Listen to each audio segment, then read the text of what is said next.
The Dallas Cowboys have an absolutely brutal 2025 schedule. How many games will they win this season? We'll break it down next.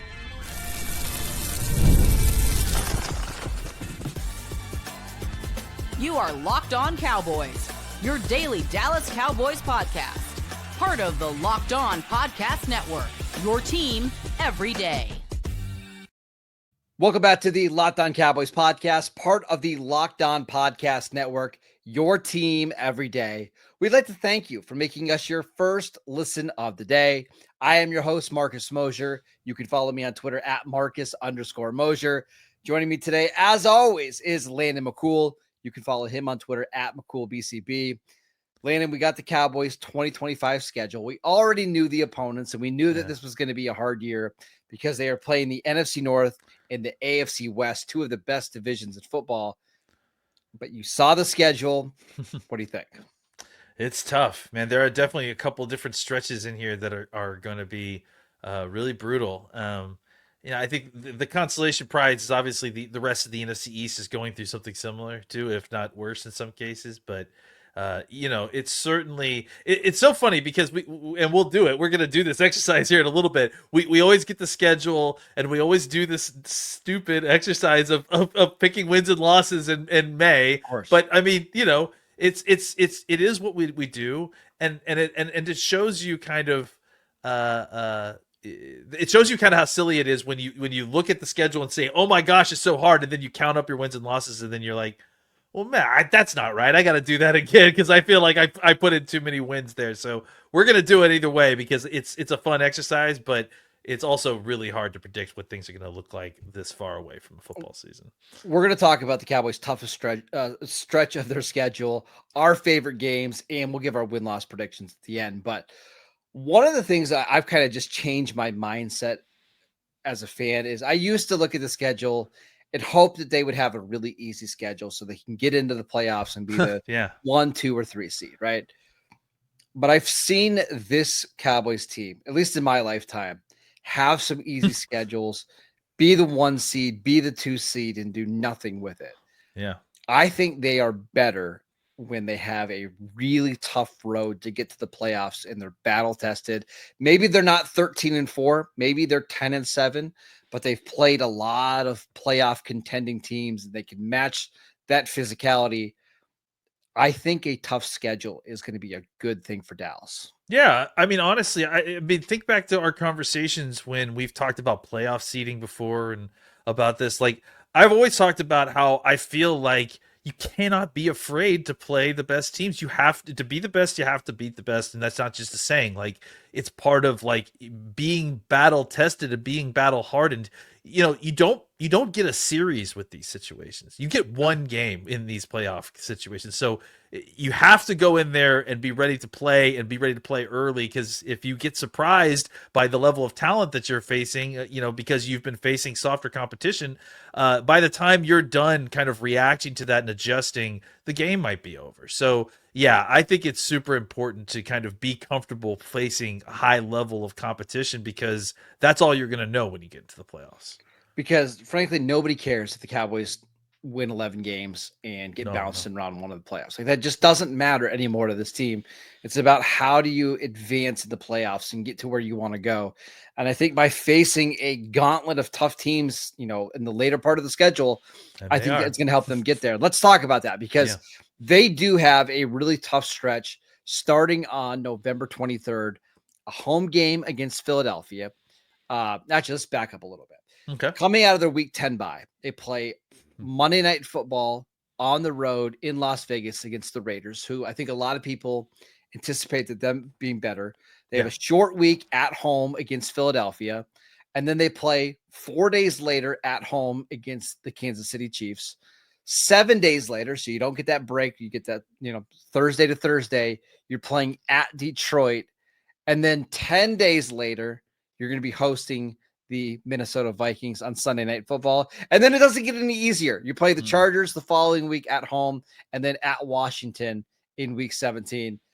That 6-game stretch is going to define the Cowboys. Oh, without a doubt. Yeah. I mean, I think, there's certainly going to be that typical kind of reevaluation of where the team is at Thanksgiving, and that Kansas City game number 2 of that stretch that you just mentioned is the Thanksgiving game. So I think we're certainly going to feel a way about this Cowboys team going into that November 9th bye. It will be interesting to see just a few weeks later how our opinions will change, having gone through the buzzsaw that we're going to go throughout the back end of November into the early part of December. Yeah, because I think there's a chance they get to the week 10 bye and they're like 6-3, right? Mm-hmm. And you feel pretty decent about it. And then you're coming out of that next stretch, and it's like, what happened? How did this season turn that quickly? I would assume that if the Cowboys can go 3-3 in that 6-game stretch, they'll have a pretty decent chance of making the playoffs. But anything worse than that, season might be over. I will say the good news for the Cowboys is that if you're going to have all these tough teams that you have to face, better to face them in November for the Cowboys, because you're hoping to have 2 of your better players back and healthy playing on your defense. And I think that will, I think, we're talking November 23rd. I think we can probably safely bet that those 2 players will at least be back in some capacity and potentially playing at that point. So that's the only good news about it. But otherwise, I mean, I don't know that I've ever seen a stretch where you play both former Super Bowl teams back to back on 4 days rest. So that's about as brutal a stretch as I've seen. So, maybe this, like you said, this is a good test to kind of get this team battle hardened. And if they can come through on the other side of that and still make the playoffs, I think that they're going to be a really difficult team to deal with in the playoffs. This stat is courtesy from Todd Archer from weeks 12 to 17, that stretch that we're talking about. The Cowboys play 6 straight playoff teams who had a combined record in 2024 of 81-24. Again, 81-24 during that stretch. Inevitably, one of those teams is not going to be anywhere near as good as they were last year. Yeah, at least. However, I have a hard time thinking like the Eagles, Chiefs, and Lions are going to be a lot worse. I just have a hard time, even with all the fluctuation and the oblong ball and all the bouncing and an injury luck.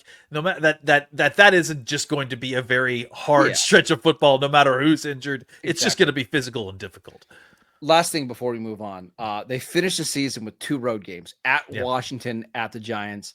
Now, you and I were kind of talking before the show that the Giants might be trying to lose that game to lock up Arch Manning. However, I was telling Stretch Smith that I want the Cowboys to play more bad weather games so they can be used to playing in that. Playing at Washington, at New York in the final 2 weeks of the season, December 25th, Christmas Day, and then January 4th. I think that is a good way to get ready for the playoffs if you need to go play on the road. Yeah, the only thing is I just hate playing in Washington at the end of the year because that field is so destroyed by that point, and it's just so treacherous. So, yeah, you got to go in there and win a football game, obviously, because I think it's going to be important depending on where you are at that point. But you also got to be really careful that you don't get really injured going into a terrible Washington field in late December. All right, let's talk about our favorite game and our least favorite game on the 2025 schedule for the Dallas Cowboys. We will get to that next. This episode is brought to you by FanDuel. I absolutely love FanDuel with the NBA playoffs now in full swing, and every night it delivers highlight-worthy performances, major momentum shifts, and can't-miss moments. Whether it's a game-winning shot or a breakout player, there has never been a better time to get in on the action. And FanDuel makes it easy to stay in the game before tip-off and live with player props, performance trends, and same-game parlays. Fans have more ways than ever to play smart and win big. I love that you can still go bet on who's going to come out of the Eastern Conference, who's going to come out of the Western Conference. I'm picking the Oklahoma City Thunder to win it all. Go check out all the lines and odds over on FanDuel. And if you're new to FanDuel, it's the perfect time to sign up. Head to FanDuel.com and place your first $5 bet. And if it wins, you'll get $200 in bonus bets and make every moment more with FanDuel, the official sports betting partner of the NBA. Welcome back to the Locked On Cowboys podcast. We'd like to thank you for making us your first listen of the day. Landon, let's talk about some of our favorite games on the schedule. So if you got to pick one of these 17 games to go to, which one do you think you'd want to go see? Man,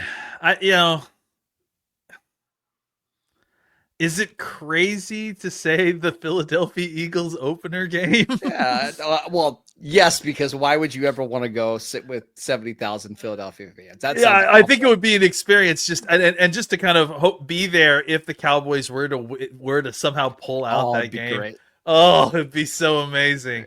I don't know. I mean, I think as far as an actual exciting game that you would be pumped to go see. I mean, I think that Giants game you feel obviously pretty good about just where they are.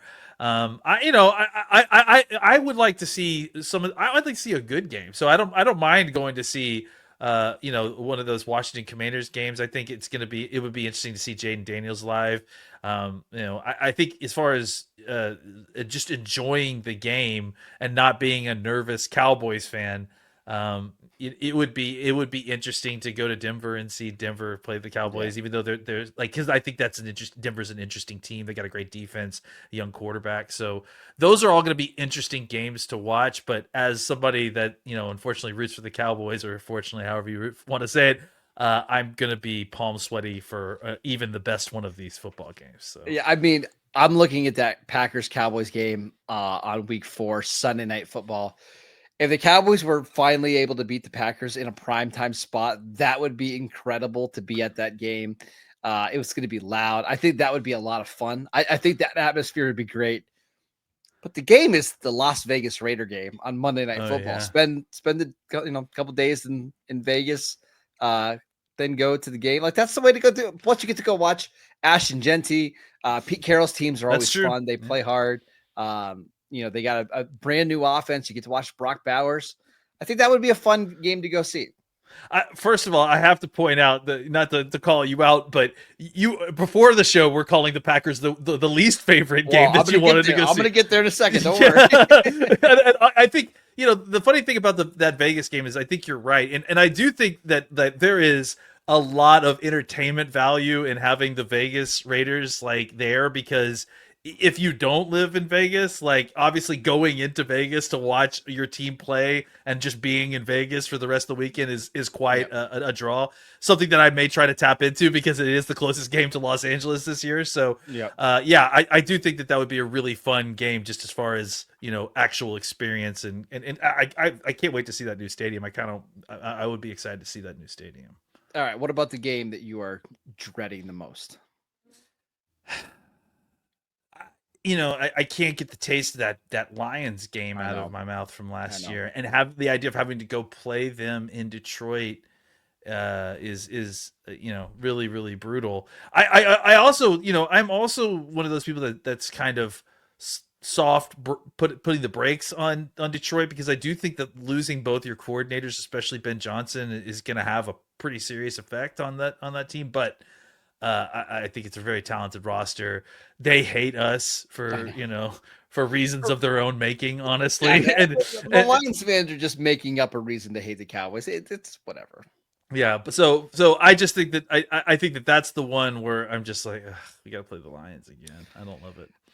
For me, it's the Thanksgiving Day game against the Chiefs. First of all, I like when the Cowboys play the Giants on Thanksgiving. We got to be the only people, Cowboy fans, love when Dallas gets to play New York on Thanksgiving, because we get to enjoy the game, enjoy our turkey, and then enjoy the apple pie and the W all in the same afternoon. It's absolutely fantastic. But I think the NFL got a little tired of that happening over and over and over again. So instead, they put the Kansas City Chiefs, and there's part of me that just thinks, with Patrick Mahomes, who grew up a Cowboy fan, talking about how much he loved watching his Cowboys on Thanksgiving. He's never played at AT&T Stadium before in the NFL, played there in college, that he's going to want to put on a show. And that just makes me really nervous. And maybe with Trayvon Diggs and Overshown will be back at that time. But I always get worried about playing Patrick Mahomes, because he can have those monster games and it could be over by halftime. Making us earn our Thanksgiving meal, Marcus. I don't love it. A revival of the Battle of Preston Road, as they refer to it, as both owners live basically across the street over there in Highland Park in Dallas. No surprise.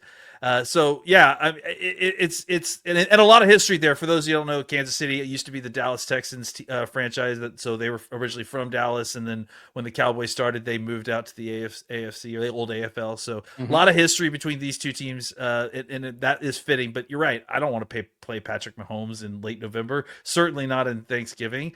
So it's going to be, and again, game number 2 of an incredible 6-game slog that you're facing that we just mentioned. So going to be absolutely brutal to watch, even when I'm filled with turkey. Yeah. And Andy Reid's pretty good on these short weeks. Like, he just has his team prepared. You wonder what the Cowboys are going to look like coming off a divisional game against Philadelphia. Those games are always so hard hitting. Are they going to have any juice left 4 days later? I mean, it's 4 days. God, it's brutal. It's so brutal that we get 4 days for the Chiefs after playing this. That's just. And then 7 days later, you get the Lions. You don't even get 10 full days. You get the 10 full days for the least scary of that 4-team run, right? Like, Vikings are a great team, but I'm the least nervous about playing them between the Eagles, Chiefs, Lions, and Vikings, right? Yeah, so it's just brutal. It's a tough stretch, but again, I think this is good for the Cowboys. They desperately need to become more mentally tough. They just haven't been that way. I mean, honestly, since Bill Parcells' era. Well, I think that this is what they're hoping to achieve, with the kind of direction that the team is heading in, right? Like a more physical football team, a more run-oriented football team, a bigger upfront football team that is built to play and outlast, And look, how do you beat these quarterbacks like Mahomes? You keep the ball away from them. Right. I mean, it's not a very successful formula because nothing really is against Patrick Mahomes. But as far as, potential choices go, having a strong running attack and then hoping your defense can play good is a way to just at least limit the bleeding on that side of the ball and hope that your offense can just keep up. All right, let's give our win-loss predictions now that the NFL schedule has dropped. How many games will the Cowboys win in 2025, and will they make the playoffs? We will get to that next.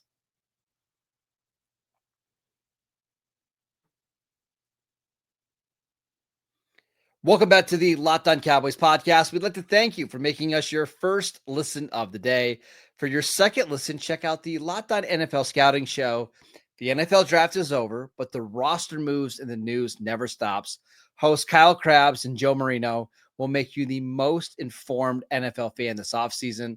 Find Locked On NFL Scouting on YouTube or wherever you get your podcasts. So, Landon, we still have a long way to go until week 1. We've got a bunch of practices coming up. We've got OTAs, mini camps, then obviously training camp, 3 preseason games. So a lot's going to happen in that stretch. But I'm asking you right now, after looking at the schedule, how many games are the Cowboys going to win this year? All right, so we all have to go through this exercise, and it's kind of a fun thing. But I came away with 10 is what I came away with. I think that the games that I'm struggling with the most are I think we didn't really discuss this earlier. What I think is an underrated, sneaky, interesting game is that Chicago Bears game. I 100% agree. Because it's in Chicago, right? We just don't really know what Chicago is going to look like, right? With the Ben Johnson being the head coach, obviously all the weapons they've added, they did a lot of work. They're going to look at the very least like a very, very different football team. And then add in the fact you've got Eberflus as a defensive coordinator, Eberflus revenge game coming back, right? So I think that there's a lot of elements in a lot of these games that could push some of these closer games either way.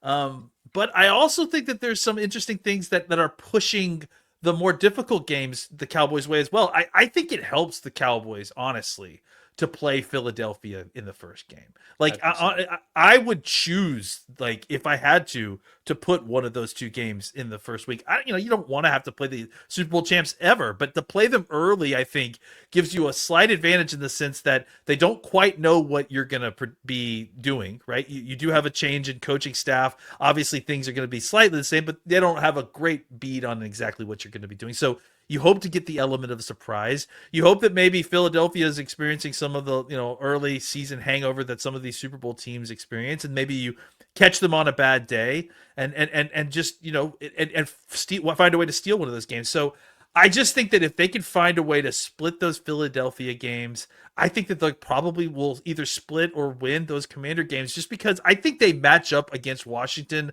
a lot better than a lot of these other teams do. Because I think Micah Parsons can get after Jaden Daniels in a way that a lot of these other pass rushers can't because of his speed. So I just think that some of these games that are really tough to look at and they're scary on paper, the Cowboys actually have some good leverage there. Now, the latter half of the season we talked about, it's going to be brutal. It's going to be very difficult. So it's all going to be about like how healthy are they coming out of the bye?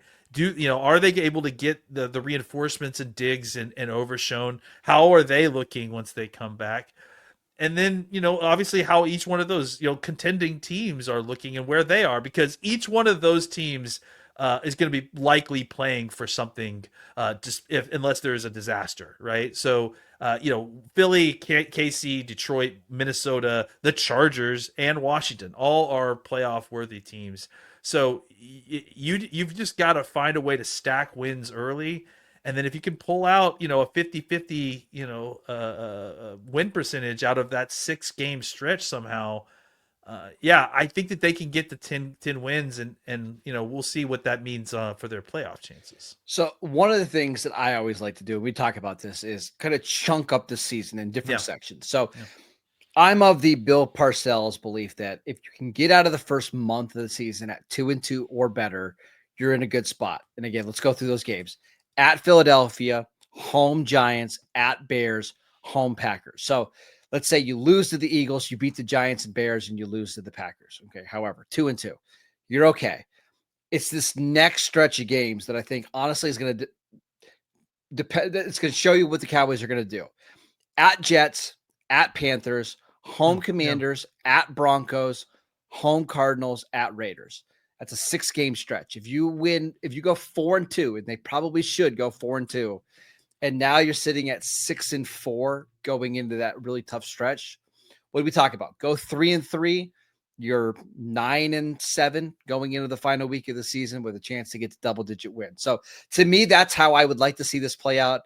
If they can get to 2-2 in that first month, I think they're going to be okay. Yeah, and I do think that they can get to 2-2 with that stretch. I agree. That next stretch of games, the 6 games after that initial group. I'll read it to you. At Jets, at Panthers. These are both 1:00 Eastern games. Home Washington, at Denver, home Cardinals on, I believe that's a Monday Night Football. Yes, Monday night, November 3rd. Yep. And then you have a bye at Raiders on Monday Night Football. Monday night again. Yeah, go 4-2.